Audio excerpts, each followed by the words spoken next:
That's right, everybody. As always, thank you so much for tuning in and taking this journey inside the Black Vault with me. I'm your host, John Greenwald Jr., and today's a little bit of a short update, but also some thoughts as we move forward here about the story of the UFO whistleblower, David Grusch.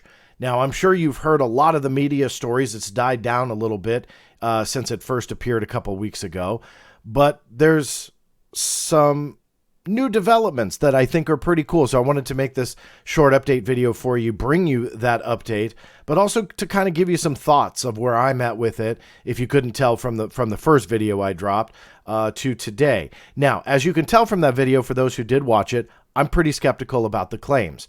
And it's not just because I or anybody else who's skeptical about the claims wants to be a debunker and is pushing back on any good development that has happened. Quite the opposite. When it comes to me, you have to keep in mind, for those who haven't been around the field for decades, I have been around this UFO stuff for about 27 years. And in that time alone, I have seen numerous high-ranking, either government or military officials or private corporation, but highly cleared when it came to classification. Let's say from Lockheed Martin, Boyd Bushman comes to mind, highly cleared individuals working on top secret stuff, irrefutable that they are, but have these grandiose claims of even speaking with aliens or having photographs of aliens. Philip Corso is another one that has come to mind.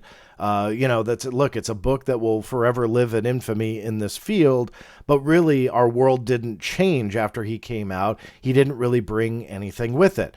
But for the price of his book, you can hear all about a lot of his claims and so on and so forth. And those are only two off the top of my head. I mean, there's a lot more over the years that have come forward, some with more grandiose claims than others. So skepticism towards David Grusch is not because it's David Grusch and we want to completely combat any type of claim that's made today. No, it's rather based on a long history of people making these types of claims, but saying, trust me, I have the proof, but I can't show you. Now, David Grusch could have every good intention in the world and even believe what he's saying. I can absolutely buy that. But whether or not he is being played, or that he caught that he was being played, or he's misinterpreting information, or whatever the case may be, again, you don't need to automatically label somebody a liar. They could absolutely believe what they are telling you, but what they are telling you is not necessarily the truth. So the skepticism, I think, is well deserved, again, for dealing with the big picture, dealing with all of these claims that have come around for decades. I think it's the right approach to treat this with the same amount of skepticism as all the other ones that have come forward, but sadly fell flat on trying to prove their grandiose claims to us. But that brings me to the newest development, which makes David Grusch's story kind of stick out compared to the rest. Whether or not it's true or not, this is where it gets kind of cool. And now I'm kind of popping the popcorn in the back in my kitchen there, waiting for what I hope is going to happen. Now, let me publicize and give credit where it is due to the journalist who broke this story, Matt Laslo. Or Laslo, I'm sorry if I pronounced that incorrectly, Matt. But all credit to him for breaking this story just a couple of days ago, that Kirsten Gillibrand is organizing a hearing with David Grusch, and possibly along with other current and former government officials who seem to corroborate Grusch's claims. Now, that makes Grusch automatically stick out from the rest, because here we are with a hearing, potentially getting Grusch in front of the cameras, in front of the Senate, for a open hearing available to the public. Again, as Matt reports here, Gillibrand says they'll be open to the public if Grusch agrees to allow cameras in. Now, I'm a little surprised at that, just simply because if you're giving, let's say, whistleblower protection or immunity per se to this person who's making the claims, why is it their choice then to have cameras in the room? I get it. Maybe they get uncomfortable. Maybe they don't want to blast people's names in front of everybody. That's fine. We can make certain stipulations. But we're talking about not only grandiose claims, and I don't want to diminish this, but rather things that taxpayers paid for, whether by illegal funds or not. We are still putting the money into the coffers. We have a right to know. And these are our elected representatives who are going for this information and going to put Grusch under oath, put him in front of the committee, and essentially have him tell his story.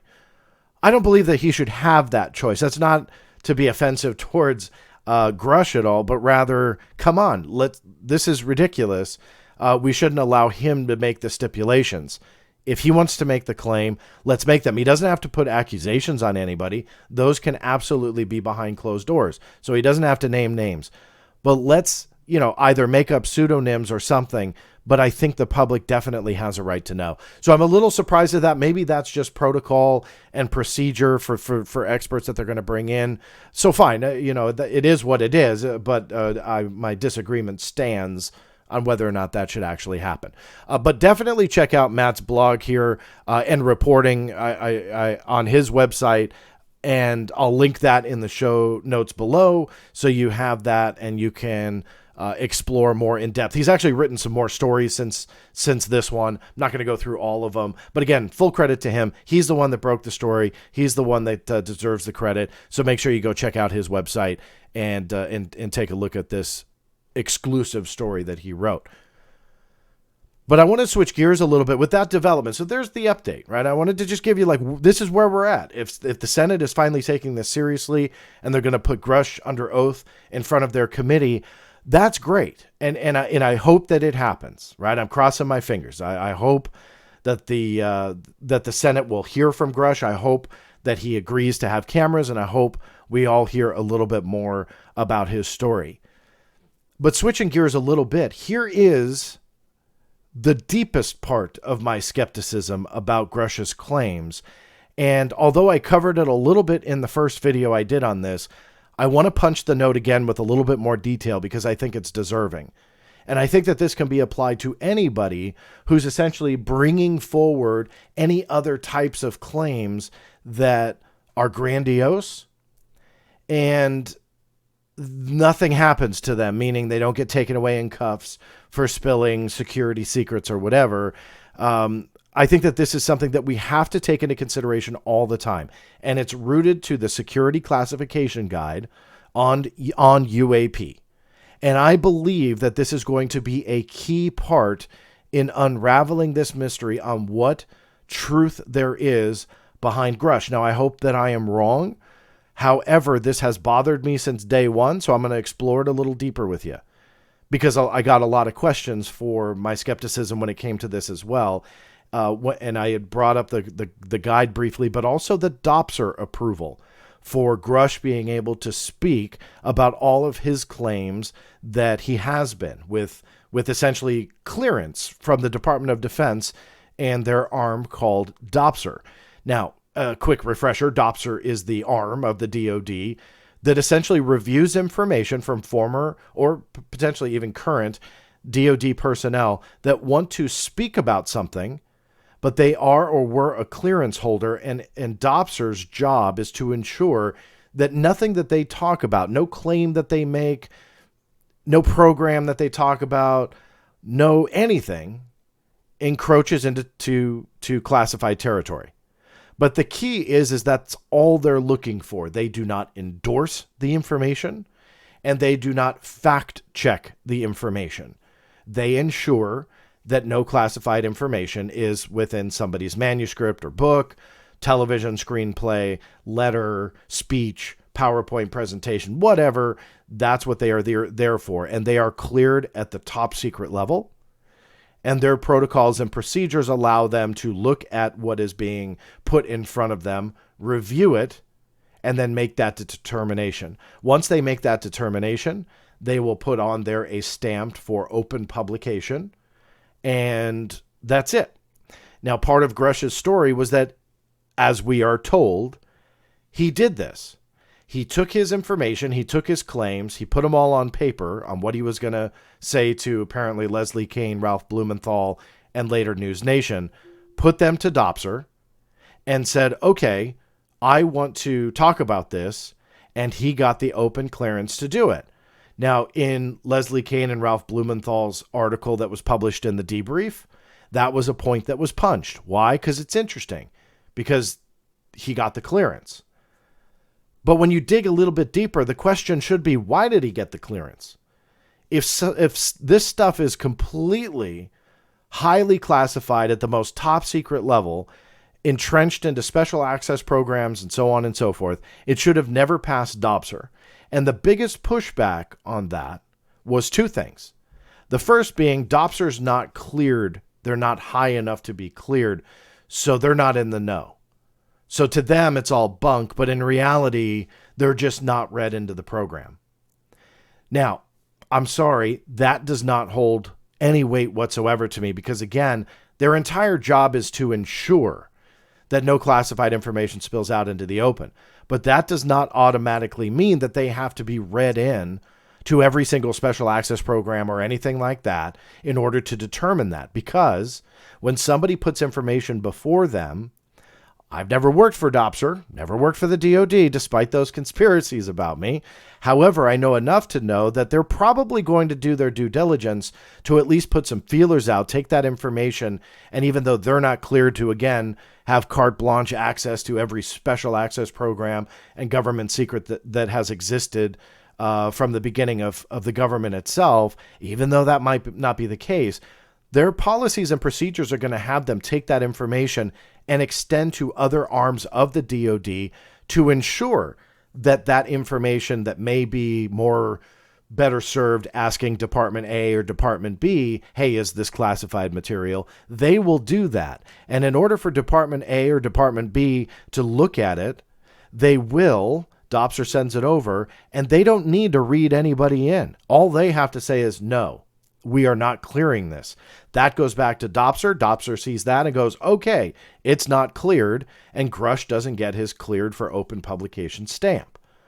Now, I'm nutshelling the protocols here, but again, they have these set procedures outlined because they have a specific mission and has had that specific mission for quite some time. So the whole, well, they're just not cleared enough doesn't make any sense whatsoever, because how many times have they seen, and I don't have an answer to this, but how many times have they seen information that they may not have been quote unquote read in on, but ultimately got denied? Okay, so that information would be invaluable at this point, and we probably will never know the answer because it's not cleared for open publication, so we probably won't hear about that. But my entire point is you can't argue that DOPSR isn't cleared enough, so they just go ahead and stamp it for approval anyway, because we'd probably, since DOPSR has come around and these review processes have been developed, we likely should have seen maybe an accident or an oopsie by now, and I am not aware of a single one. So I think, based on that track record, and please, if anybody knows one, meaning one of those oopsies, let me know. But given that reality that we haven't seen that yet, my guess is the policies and procedures are fairly strong, and they couldn't really verify anything was classified. Okay, so that argument just doesn't stand with me. The other argument that is often touted about Grusch is that he can speak about this stuff even though it's highly secretive and highly classified because he's giving broad stroke details. He's not giving you a program name or a blueprint to the alien saucer or the biological makeup of an alien dead pilot as he described them or whatever. So he's absent those classified details, but he can broad stroke talk about it with no problem because that's not classified. That, to me, is also a horrible argument. And to me, that is easily also dismissed.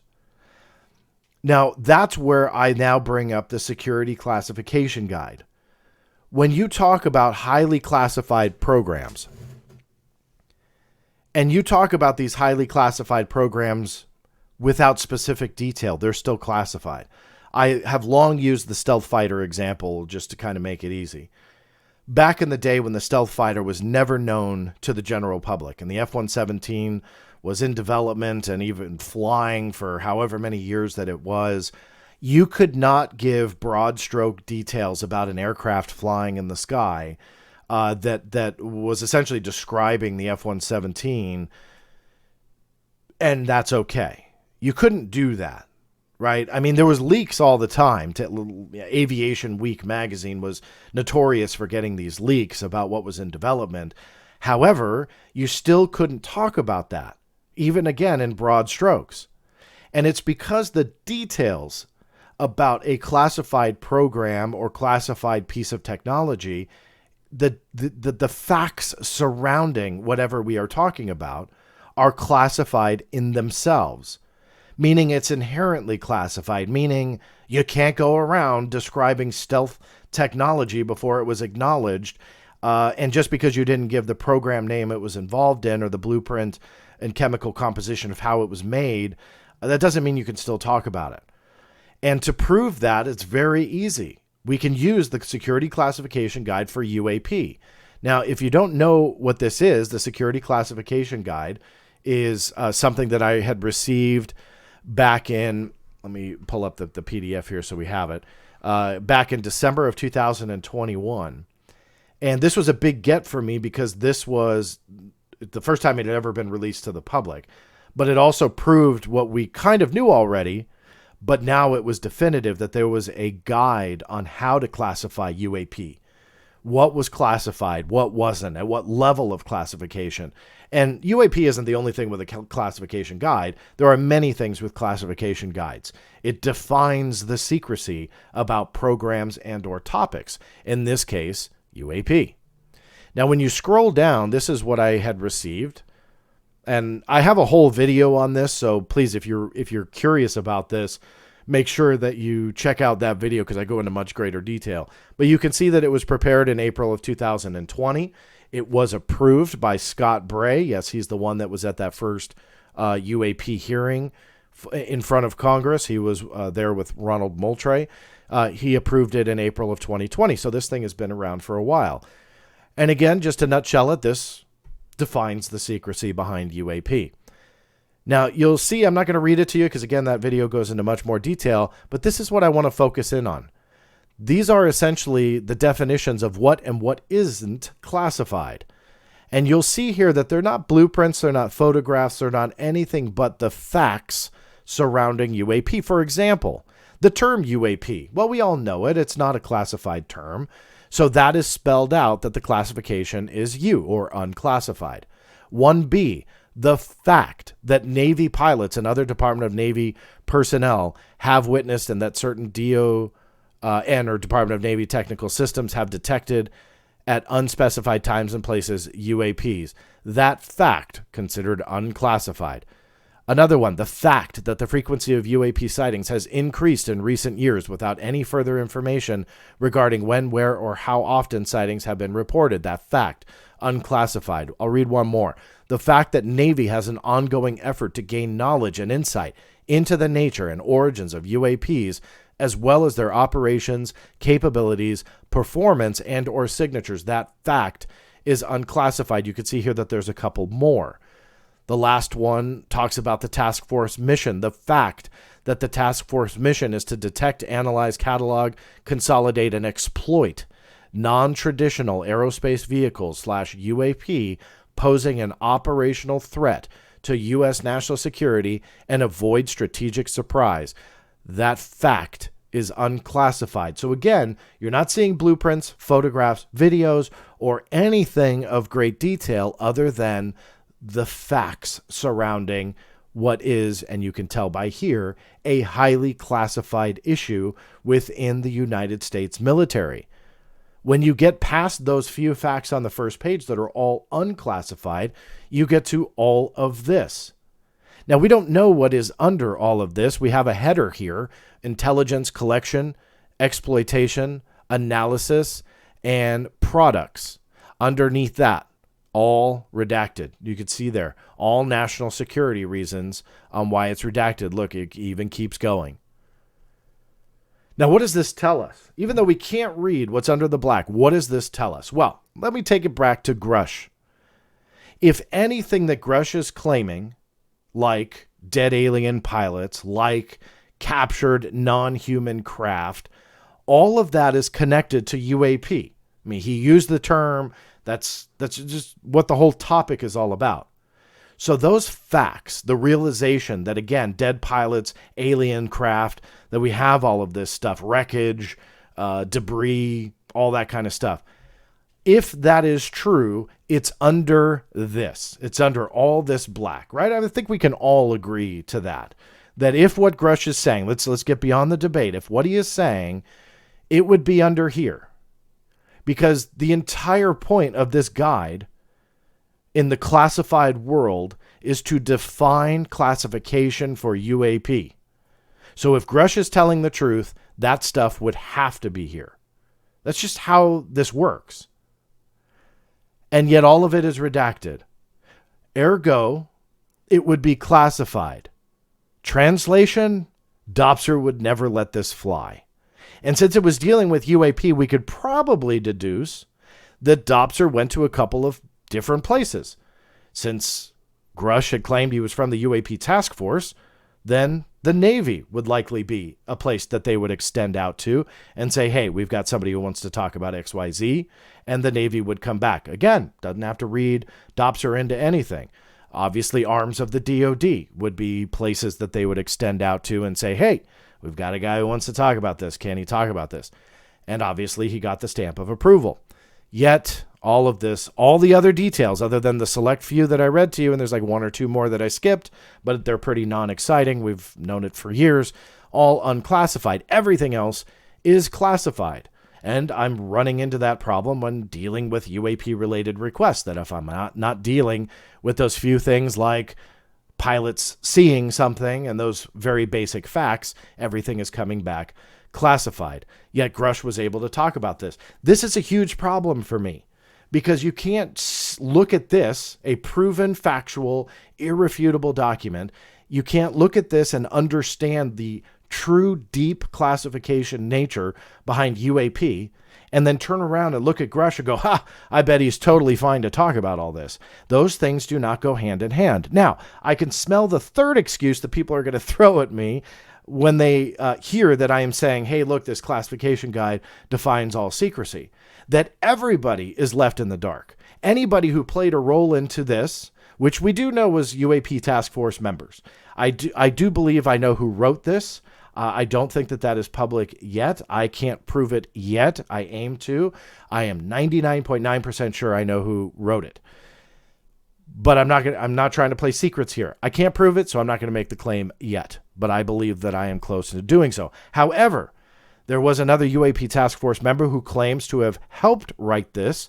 That was Travis Taylor. So he has openly said that. I don't have any documentation to back that up. I also don't have any reason to disbelieve him. So fine. So Dr. Travis Taylor played a role in making this.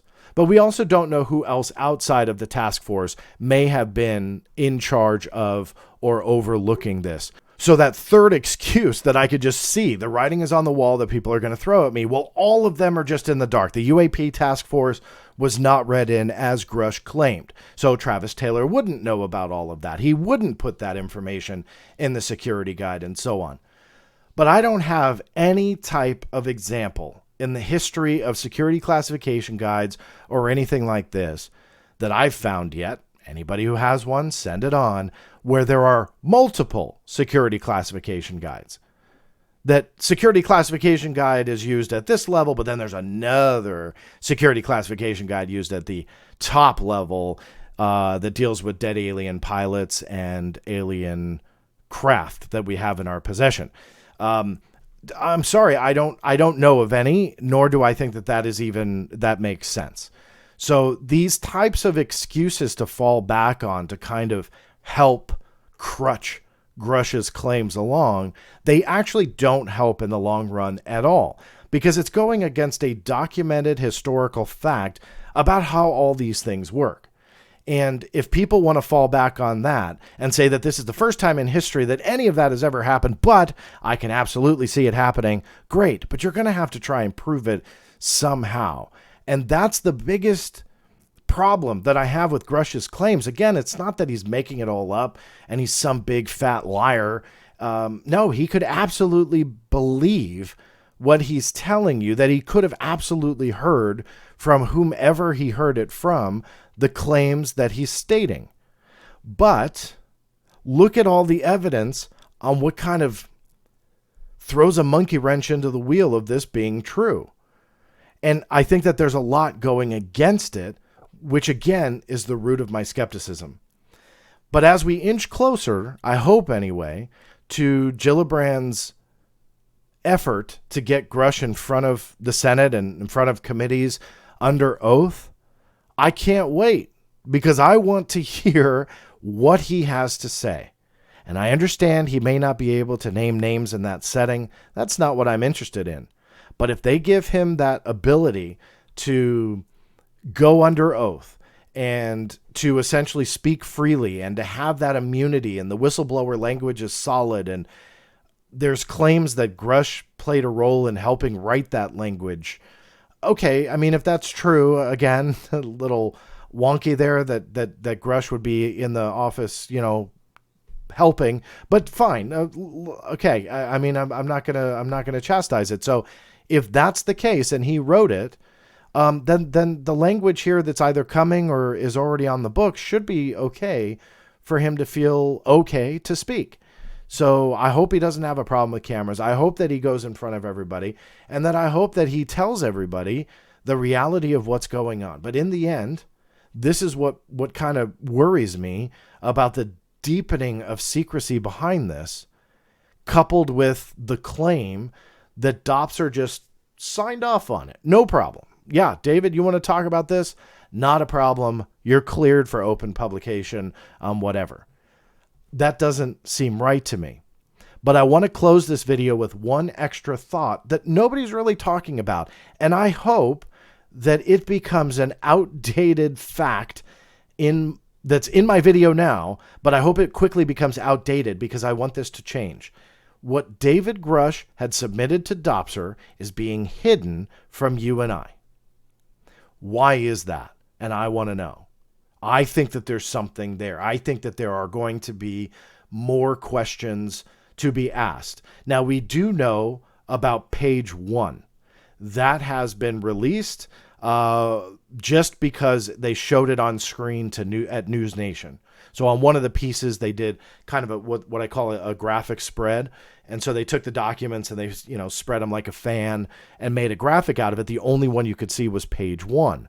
Now that has been released. That is out there. I know Mick West actually contacted the network and got a clearer graphic of it. But that was it. They would not release any other page that they got because it was not shown on screen, and it's not up to them to release it. That's the best of how I understand that played out. And that's totally understandable. I get it. So now back to David Grusch. Why wouldn't he release this? Obviously, the journalists saw it. I would hope anyway, but they saw what he submitted to Dopser and was cleared. I got that impression from the reporting of Leslie Kane and Ralph Blumenthal. So if they could see it and News Nation graphic artists could see it, the general public should see it. And I think it's important to see exactly what David Grusch submitted to Dopser, because if it has all of what he has claimed in there, again, that doesn't completely endorse it from the DOD, but at least we now have confirmation that what was told to us was true. However, they're hiding it from us, and that's what I don't understand. And I've asked, I've reached out, I've tagged them, I've said this quite a few times publicly already, and other people are asking too. Can't you show the entire thing that David Grusch is cleared to talk about? There's no reason not to show it. He's cleared. So what's the issue? And I think that the bottom line will be there will be more questions generated once we see it than answers deduced from that document. And I don't get it. I really don't. I have a couple of ideas, but I don't really get it. And I do hope that they release it. So those are some final thoughts. Who knows when the next update video on this UFO whistleblower story will be. In normal congressional style, I'm sure that hearing will be like 7 years from now. But I hope not. I hope it is something that they fast track. Of course, I was being facetious there. Hopefully it will be something somewhat relatively in the near future, because I think we all deserve the right. We all have the right to know, and we deserve the truth about what this story is. I think we've heard enough. If there's congressional interest in the Senate from senators and specifically, let's hear it. I'd love to hear it. I'd love to see it. I want to see it happen, but I'm not holding my breath, but we'll see. At the very least, though, let's see that Dopser paperwork. If you guys agree with me, definitely write Ralph Blumenthal, Leslie Kean, and Ross Coulthart. Be nice, be respectful, but let them know that you want to see that Dopser paperwork too. Let's just put it all on the table. Are there more tidbits of information that was not released to us? Were there details that are being bantered about in the media right now that were not in the Dopser plan? I mean, again, there's a lot of different questions that we can ask there. So why don't we just see it? And none of these stories are ever black and white or easy. I never understand that. But the question stands. So again, I stress, please be respectful to all of them if you do decide to reach out. But let them know, hey, let's see the Dopser paperwork. Let's get David Grusch to publish it. We all have a right to know. At least I think we do. If you like these videos, please give a thumbs up. That's always a big help to me. If you're listening on the podcast version, just know there are always video live streams as well. Just go to www.theblackvault.com/live. Make sure you're subscribed to that YouTube channel. And on the reverse, if you didn't know that I drop a lot of these to the audio podcast version under the Black Vault Radio on most of your podcast streaming platforms like iTunes and Spotify and you name it, it's on there. Just search for the Black Vault Radio. I take the videos, drop them to audio. Sometimes they're not as fun because you can't see it, but so many of you prefer that, even minus the visuals. So there you have it. Both resources are available to you. But again, please leave reviews if you can on no matter what platform that you are looking at, watching, listening to, or whatever. Thanks again for that. This is John Greenwald Jr. signing off, and until next time, we'll see you then.